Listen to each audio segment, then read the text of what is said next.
오늘 본문의 말씀은 사도 바울이 복음을 전파하다가 감옥에 갇히게 되지요.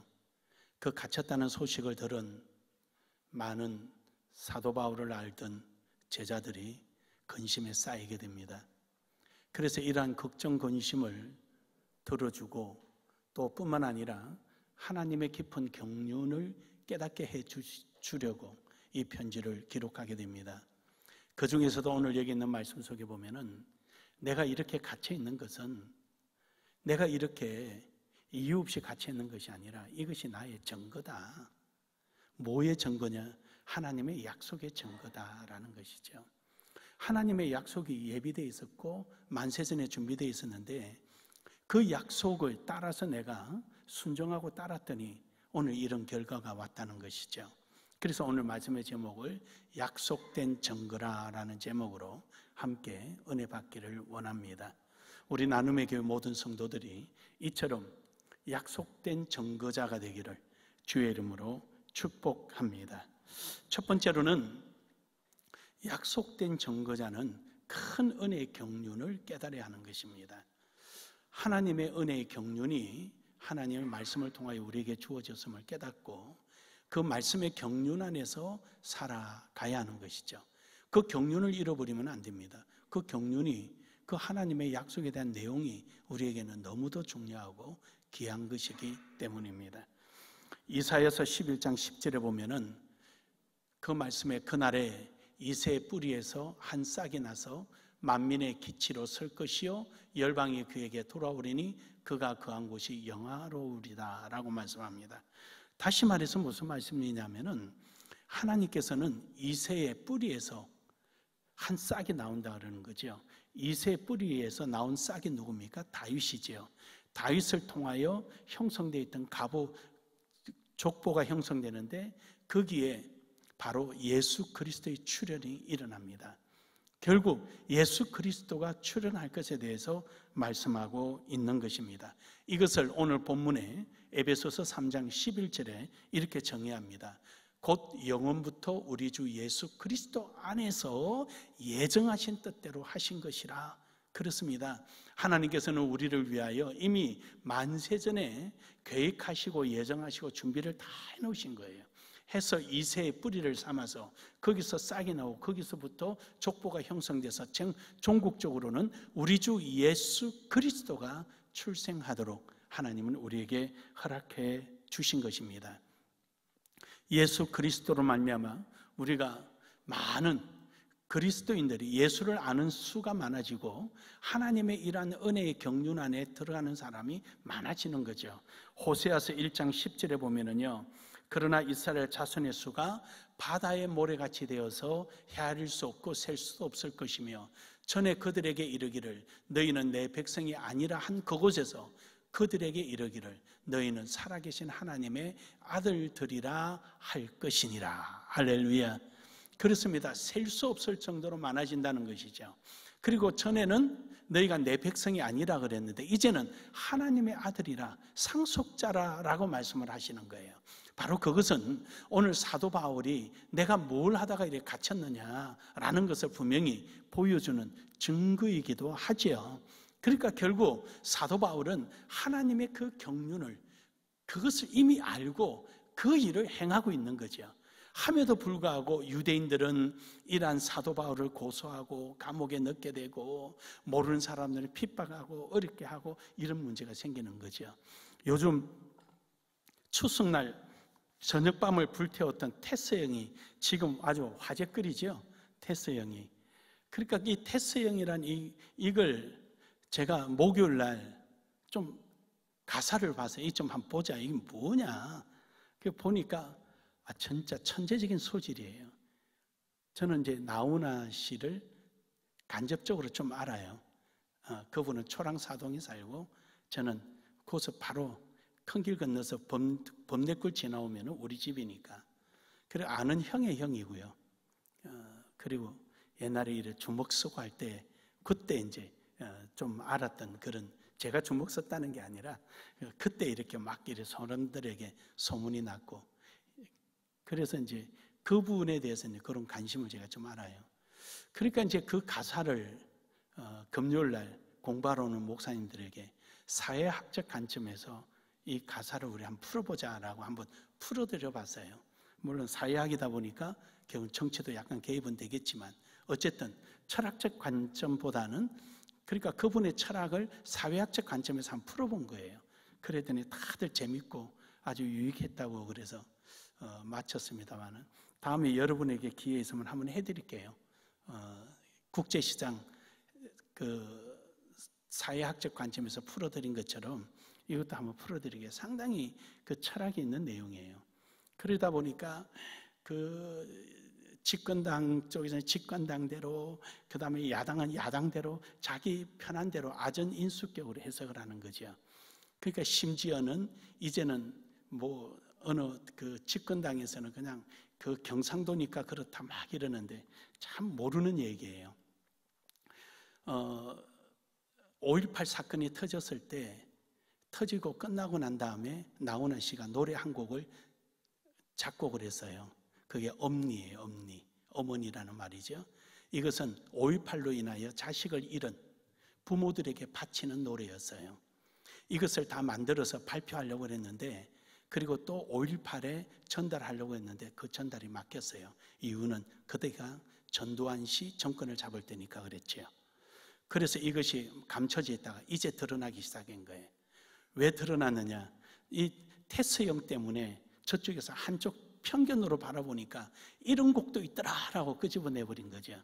거기 보면은 5.18로 인해서 자녀를 잃은 어머니들 그 아픈 마음을 전라도 사투리로 가사를 만들어서 곡을 붙여서 아주 슬퍼요. 그렇게 해서 그들에게 드린다고 내놓은 거예요. 그러니까 사람은요 자기 입장에서 모든 걸 판단하고 자기 입장에서 그려가는 거죠. 그래서 그러다 보니까 항상 실수하고 문제가 생기는 거예요. 이런 문제가 생기는 이유가 자기 입장에서만 보는 거예요. 그리고 이것 때문에 경험주의라는 게 나오는 거예요. 경험해봤나? 경험해봤나? 여러분 사람이 경험한 것만이 끄집어내는 거예요. 경험해보지 않은 건 하지 마라. 그래서 이런 것이 만들어지는 거예요. 그래서 경험주의에 의해서 만들어진 법체계가 대륙법이라는 거예요. 대륙법. 우리나라도 대륙법을 따르지만 대륙법은요 로마법과 게르만인 법을 합쳐가지고 만들었는데 그것이 체계를 만들 때는 이제 이 그 독일을 중심으로 해서 유럽 전체 중심이 되는 그래서 프랑스와 그 다음에 이 게르만 법이 하나가 합쳐져서 대륙법이 되는 거예요. 그 대륙법은요 땅이 넓으니까 성문화 시켜놓은 거예요. 글자로 딱 만들어놓고 이걸 넘어서면 안 된다. 이대로만 하자. 글 써놓은 대로. 이대로만 하자. 그런 거예요. 우리 교단도 이 대륙법을 가지고 이 법체계를 형성했어요. 지금은 유명무실됐지만 그 영미법이라는 게 있어요. 그거는 영국에 있는 사람들이 종교개혁을 일으키고 그 종교개혁에 의해서 법체계가 형성됩니다. 그 법체계가 형성되어서 이제 그 법체계가 그 미국으로 건너오게 되죠. 바로 그 청교도들이 미국에 건너오게 되면 그렇죠. 와서 미국에서 그것이 완전히 실현되게 됩니다. 그래서 이것을 영미법이라고 그래요. 이 영미법은 이런 성문화시키는 것이 아니라 사람의 경우의 수를 인정하는 거예요. 경우의 수를 이럴 때는 어쩔 수 없겠구나라는 경우의 수를 인정하는 거죠. 이것을 판례라 그래요. 그래서 미국의 50주에 전부 다 법이 다 달라요. 변호사도 다 달라요. 그 주에 한해서만 변호사를 하는 거예요. 이게 영미법이에요. 우리나라는 대륙법을 쓰는 이유가 2차 대전 때 일어났을 때 독일이 2차 대전을 일으키고 일본이 아시아를 일으켰잖아요. 그러니까 둘이가 손잡고 형제 깔깔거리고 그러니까 이 일본이 독일의 법을 체계를 가져오게 되죠. 그 법 체계를 가져와서 그게 완성되기도 전에 우리 한국을 지배해서 36년 동안 우리 한국이 그 법 체계를 가져와서 우리나라가 대륙법을 가지는 거예요. 근데 이러한 것들에 있어서 중심의 가치는 뭐냐? 이 가치 기준에 따라야 되는데 이 가치를 벗어나게 되면은요 그 본질을 잃어버리는 거예요. 그래서 우리나라도 보면은 자유민주주의는 다수결의 원칙이다. 다수결, 이 다수결이 행포 부리면 안 되잖아요. 그래서 이 다수결의 행포를 막을 수 있는 장치가 어디 있느냐? 그러면 다수결이면 국민들이 다 데모 일으켜서 국민들이 고함 지르면 그거 다 따라가야 되잖아요. 그러니까 이런 다수결의 원칙을 견제할 수 있는 게 뭐냐? 법제법, 사법부가 있는 거예요. 법 안에서 다수결의 원칙이지 법 밖에서 다수결의 원칙이 아니에요. 그러면 이 법을 가진 사람이 이 사람들이 잘못할 수가 있으니까 이것을 제동 걸기 위해서 입법부가 있는 거예요. 입법부가 법을 만들어서 이 법이 나쁜 짓 못하게끔 견제하는 거예요. 그래서 이 입법부가 있는 거예요. 그럼 이 입법부는 어떻게 하느냐? 이제 그때는 다수결의 원칙에 의해서 입법부를 만들어내는 거죠. 그래서 입법, 행정, 사법부가 딱 톱니가 만들어서 거기에 가지는 가치가 있단 말이죠. 오늘 여러분과 저의 가치는 뭡니까? 오늘 여러분과 저의 가치는요, 하나님의 은혜입니다. 믿으십니까? 하나님이 약속하신 그 은혜란 말이죠. 하나님께서 우리에게 약속해 준 그 약속, 그것이 우리는 가치의 기준이에요. 그 약속을 우리가 지키면 나감으로 인해서 증거자로서, 정인으로서 그 삶을 살아가는 게 우리에게는 최고의 행복이고 기쁨이 되는 거예요. 이것을 잃어버리면 안 되죠. 우리가 이런 가치 있는 것. 그래서 말라기서 1장 11절에 보면은요, 만군의 여호와가 이르노라, 해 뜨는 곳에서부터 해 지는 곳까지 이방 민족 중에서 내 이름을 크게 될 것이라. 각처에서 내 이름을 위하여 분향하여 깨끗한 제물을 드리니 이는 내 이름이 이방 민족 중에 크게 될 것임이니라. 결국 이방 나라까지 하나님의 영역이 넓혀지는 거예요. 하나님의 역사가 일어나는 거죠. 그래서요, 대륙법이 됐든 영문법이 됐든 그 법의 가장 기초적인 근본은 뭐냐? 성경이에요. 다 종교 개혁자에 의해서 일어났거든요. 성경이에요. 그러니까 그 법을 잘 이용하는 것을 정치라 그래요. 그래서 플라톤이 뭐라 그랬어요? 플라톤이 정치에 관심이 없을 때 참으로 어리석은 자들 밑에 지배를 받게 된다 그런 거죠. 국민이 정치에 관여를 하지 않게 되면은 정말로 어리석은 자의 밑에서 지배를 받는다는 거죠. 그래서 삼류 국민이 삼류 정치인을 만들고 삼류 정치인은 삼류 국민을 만드는 거예요. 거기에 가장 일깨워주고 변화시키고 개혁을 일으킨 주체가 교회입니다. 믿으십니까? 이 종교 개혁에 의해서 일어나는 거예요. 그래서 칼빈의 정치면, 국가면, 루트의 정치면, 국가면 보면은요, 다 그 이후에 영미법, 그 다음에 그 대륙법을 만들어가는데 이루어지는 거예요. 루트의 영향을 받아서 그리 가고, 칼빈의 영향을 받아서 공리주의가 들어와서 영미법의 기틀을 마련해 가는 겁니다. 그러니까 여러분이 지금 예수를 믿고 앉아서 예배하고 오늘 여러분이 교인이라는 사실에 자부심을 가지십시오. 자부심을 가지십시오. 이 나라의 체계를 만들어가고 세계의 체계를 만들어가는 바로 가장 근본이 하나님의 말씀입니다. 이걸 모르니까 왜 정치를 하냐 그러는 거예요. 그런 정치가 아니에요. 설교가 정치적인 부분을 비판하지 못하면 설교의 가치가 없는 거예요. 정치는 바로 여러분의 삶이에요. 정치인이 정치하는 게 아니라 여러분이 정치하는 거예요. 이것을 간접공화제예요. 여러분이 투표를 해서 국회의원을 세워놓고 대통령을 세우잖아요. 그러니까 여러분, 오늘 우리에게 주어진 약속 증거자, 하나님의 약속에 대한 증거자로 살아가는데 오늘 여러분이 이 자리에 앉아서 분향하듯이, 분향한다는 말이 무슨 말입니까? 예배한다는 뜻이거든요. 지난날에는 내 백성이 아니라는 자들이 모여서 이제는 각처에서 모여서 예배하는 거, 이게 이 종교의 자유, 자유민주주의에서의 종교의 자유는요, 가장 자유에 있어서 가장 근본이에요. 가장 낮은 단계, 높은 단계가 아니에요. 다른 거는 의무가 있어야 되는 거예요. 나이가 18세 되면은 제2국민역을 가야 된다. 또 나이가 8세 되면은 무조건 초등학교 가야 된다. 뭐 이런 거 있잖아요. 조건이 붙지만 종교의 자유는요, 나이가 많든 적든 전부 다 많이 배웠든 적게 배웠든 많이 가졌든 적게 가졌든 상관없이 전부 다 모두에게 주어지는 거예요. 의무가 있는 게 아니에요. 주권이에요, 주권. 그래서 교회 안에서 70세까지 우리는 우리 총회 헌법으로 제한을 하지만 교인으로서의 지위는 천국 갈 때까지입니다. 그래서 공동회의를 할 때는 70이 아니라 100살 돼도 참여를 하는 거예요. 왜냐? 최소한의 권리이기 때문에. 주권이거든요. 그래서 여러분이 종교의 자유도 최소한의 주권이요, 권리예요. 이것을 막으면 안 되는 거예요. 그래 여러분, 우리가 가지는 중심적인 가치가 뭐냐?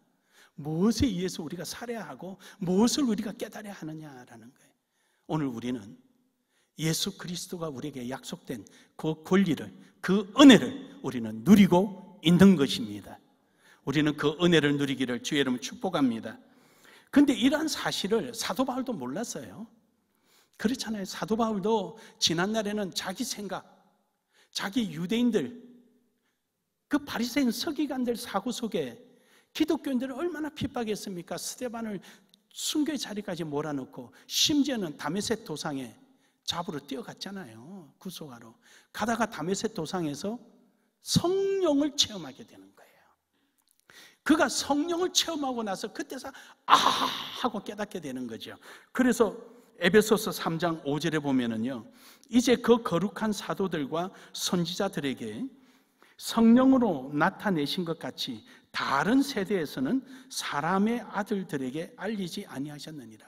결국은 그 거룩한 사도들과 선지자들에게 성령으로 나타내셨다. 그럼요, 여러분, 우리가 앉아서 진정으로 이 정거자가 되기 위해서는 성령 받아야 합니다. 성령. 또 성령을 받고도, 성령을 체험하고도 자꾸 내 생각에 성령을 앞지르게 되면은요, 엉뚱한 생각을 하는 거예요.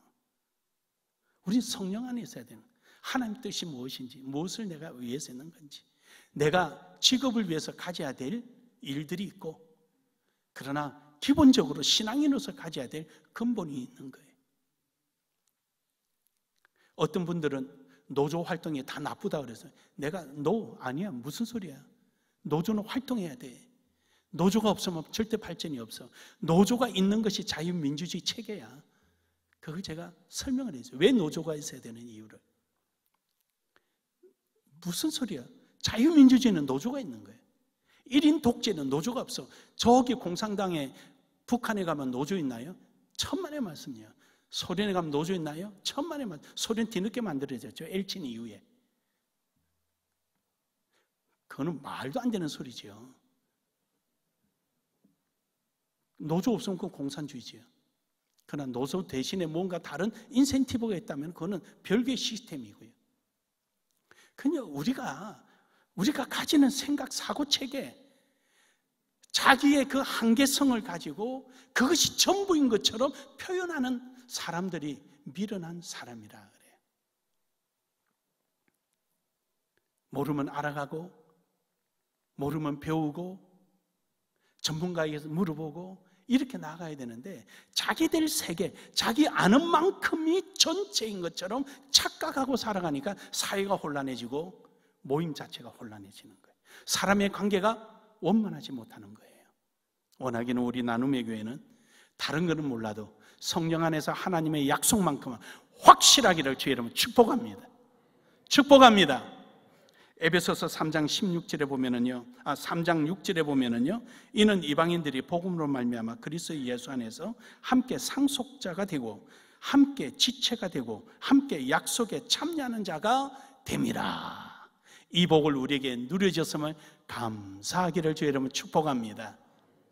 이게 우리에게 누려진 성령으로 말미암아.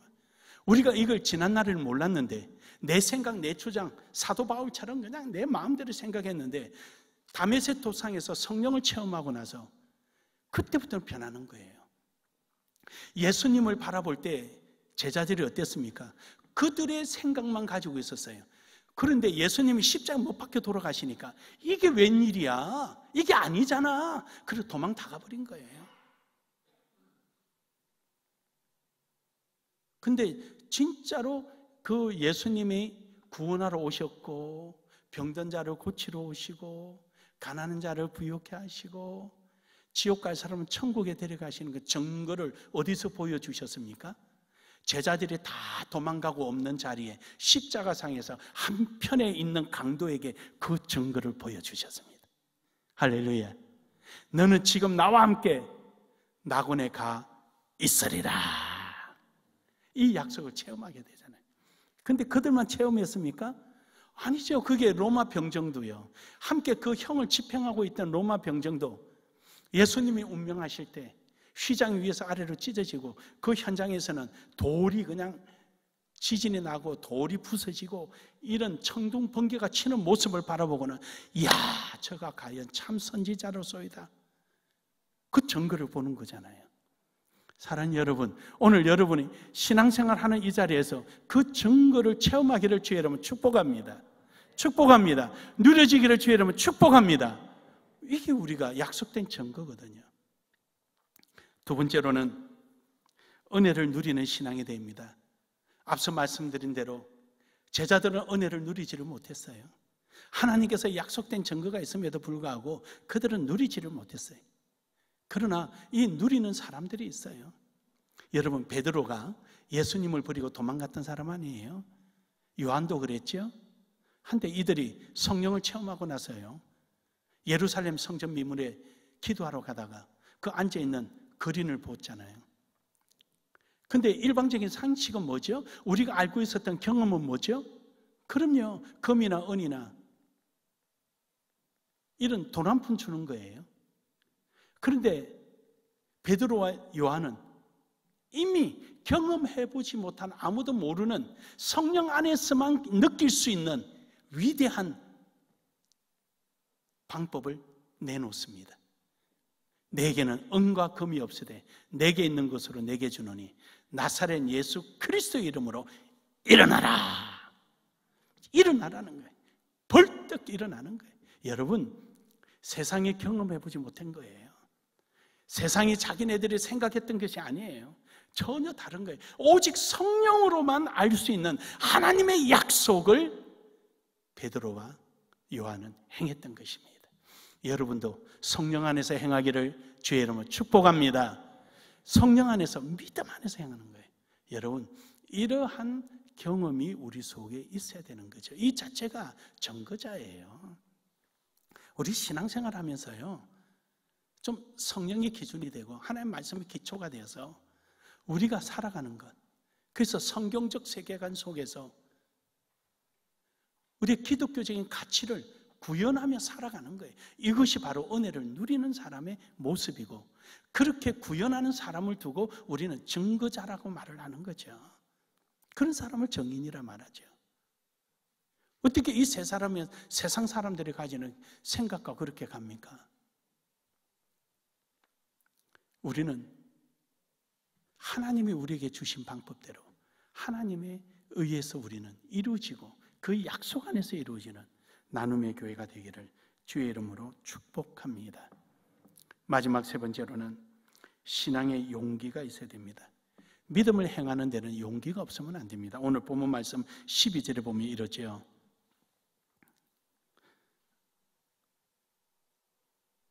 우리가 그 안에서 그를 믿음으로 말미암아 담대함과 확신을 가지고 하나님께 나아감을 얻었느니라.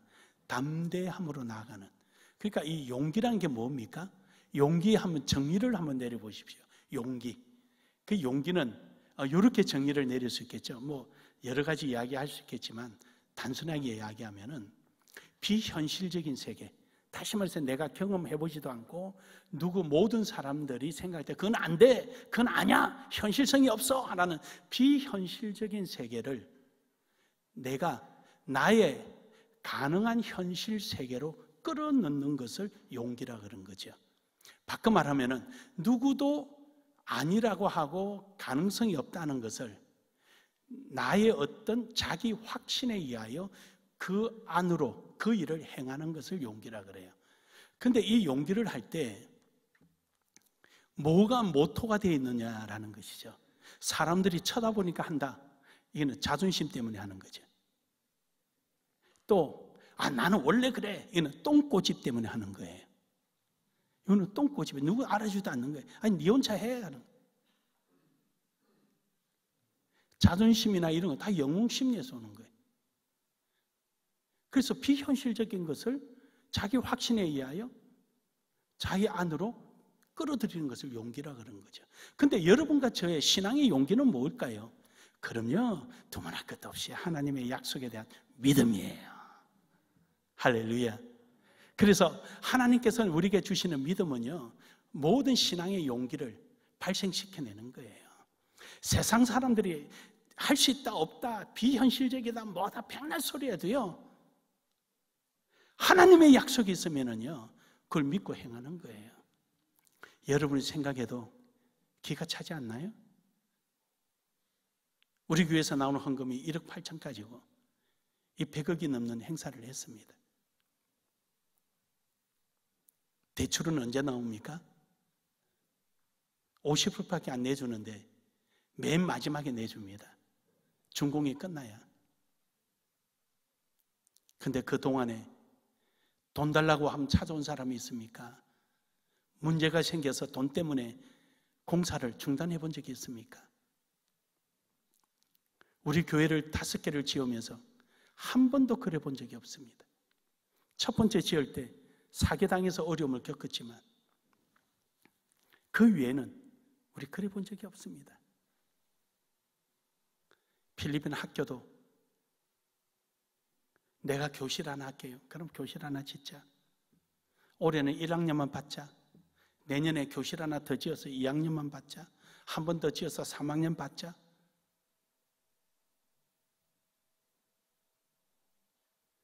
여러분, 용기라는 것은요, 단순한 자기 체면, 허접은 자존심, 똥꼬집, 거기서 오는 게 아니고요.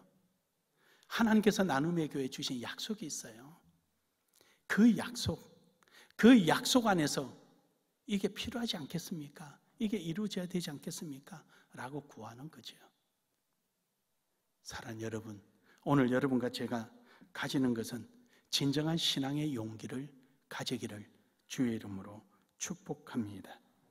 신앙의 용기는요, 말씀 안에서 일어나는 것이고요, 하나님의 성령으로 말미암아 일어나는 믿음으로 말미암아 행해지는 겁니다. 말씀이 없이는 믿을 수가 없잖아요. 그러니까 신앙의 용기가 안 나타나는 거죠. 모든 사람이 불가능하다, 가능할까, 안 될걸? 라고 생각하는지 모르지만 하는 거예요. 우리 교회는 예산이 없습니다. 결산뿐이에요. 예산이 있으면은요, 이 코로나 시대에 이렇게 빨리 대응 못 합니다. 물론 여러분들이 헌금을 많이 해서 이루어지기도 하겠지만, 그러나 그렇게 넉넉치 않아요. 우리 교회는 항상 해마다 1억도 모자라고 5천만도 모자라고 1억 몇천도 모자랍니다. 할 때마다 장로님이 다 재정부장이다 보니까 채워 넣습니다. 하니까 지금 여러분들이 이렇게 쾌적한 분위기에서 예배할 수 있는 겁니다. 누군가가 헌신하고 누군가가 자기 자신을 버리게 내려놓기 때문에 가능한 거죠. 여러분과 함께 더불어서 앞선 자로서 좀 더 본을 보이기 위해서 힘쓰고 애쓰는 거 아니에요? 여러분, 우리는 정말로 신앙의 용기가 있는 이런 신앙인이 되기를 주의 이름 축복합니다. 이 삶이 하나님이 기뻐하는 삶이고요, 이 삶이 바로 우리가 가야 할 길입니다. 모든 사람이 동의하지 않더라도 우리는 가야 할 이유가 바로 이 이유 때문입니다. 모든 사람들이 주여 그럴 수 없습니다, 그렇게 따르던 제자가 어찌 그럴 수 있습니까? 라고 예수님을 잡아당길 때 사탄아 내 뒤로 물러가라. 우리는 다수에 의해서 이루어지는 것이 아니라 하나님의 약속에 의하여 이루어지는 것입니다. 오늘도 우리는 이러한 용기 있는 신앙이 여러분 속에 있어서 약속된 증거자가 되기를 주의 이름으로 축복합니다.